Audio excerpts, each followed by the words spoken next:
this has to be one of the most special moments you and I have lived together. Mm-hmm.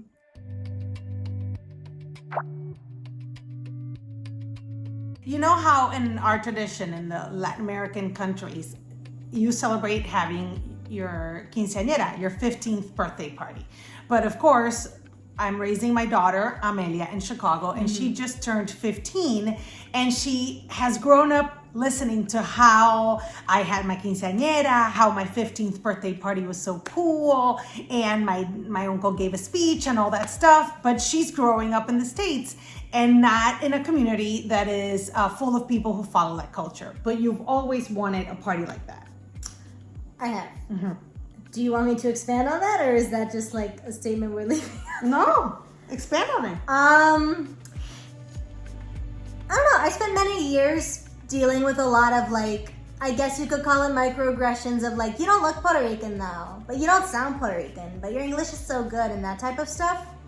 Or like your Spanish isn't good enough, like a lot of that. And I think it was very validating to have an experience with family and friends where I felt like it was me, it's who I am, and also highlighting the fact that I'm Latina.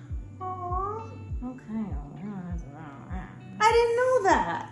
You didn't know that? That's a wonderful thing. I didn't think that. I thought that the reason why you wanted one is because since her dad is Jewish, and I'm Catholic, and we raise them in both religions. Our kids weren't baptized. Our kids don't have bar mitzvahs or My bat trust mitzvahs. is in Northwestern. So, science. So she missed out on what I had, which was my christening, my first communion party, my confirmation, all those things related to religion, and on her dad's side as well. So we decided that the quince would be a great celebration. Yeah. But we gave it a twist. Amelia loves to plan parties and I don't. So she chose absolutely every detail from how the cake was going to look, how the flowers were going to be. I also designed the invitations. Yes, she. Which I will get into now, since we're here already. I use this website called Canva.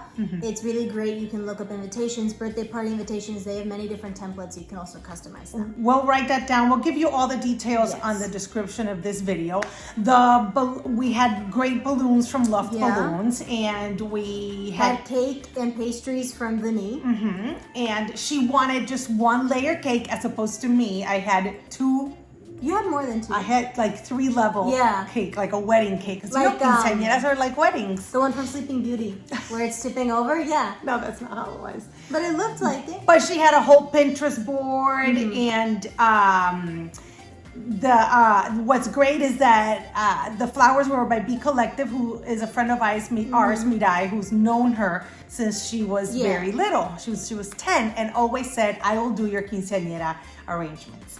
Now, just to let you know, we paid for all of this. This is not a pay for play. No. This content is because we wanted to share how we adjusted our tradition to that old tradition to this reality. So we had a brunch at a beautiful venue. We had it from 11 to 2. Amelia made the playlist of songs, and it was a buffet, and we invited friends and family. They were all adults that have helped us raise Amelia. And because she just started high school, has very good friends, but they're kind of new. And we weren't sure how they would understand this tradition and so on. Right. And we decided to make it a celebration of making it to 15. Now, the highlight, which I didn't know was going to be, was that she decided to use my quinceañera dress.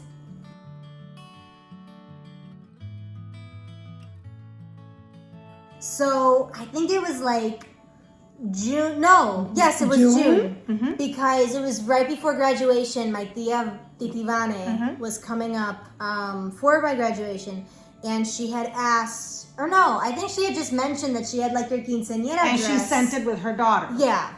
From Florida. My cousin Vanessa keeps all the mementos. I keep nothing. Yeah. And she told Amelia, would you like to wear your mom's quince dress, even if it's for a photo shoot? Right. And she brought it up, and we have a picture right there, Amelia trying it on, but it didn't fit. You didn't hate it, though. I didn't hate it. It was really 80s. which is code for I didn't hate it. It was, but it doesn't match It was now. 1989. It was okay. not. It was 1989. Yeah. Okay.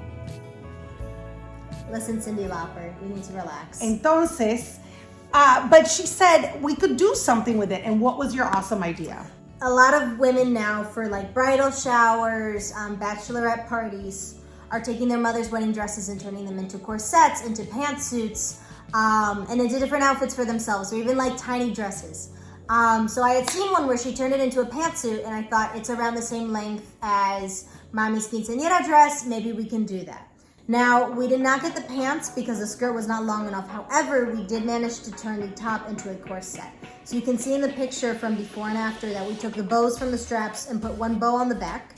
We made it a corset strapped back because she was a ballerina and I am not a ballerina. The inspiration was the ballerinas of Degas, the painter. That was the inspiration of my beautiful dress.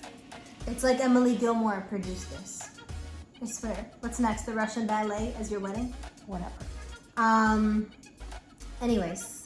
And we bought a pair of pants. We did buy a pair of pants that went very well with the dress. We got the pants hemmed. We had the corset cut so you couldn't see the button on the pants.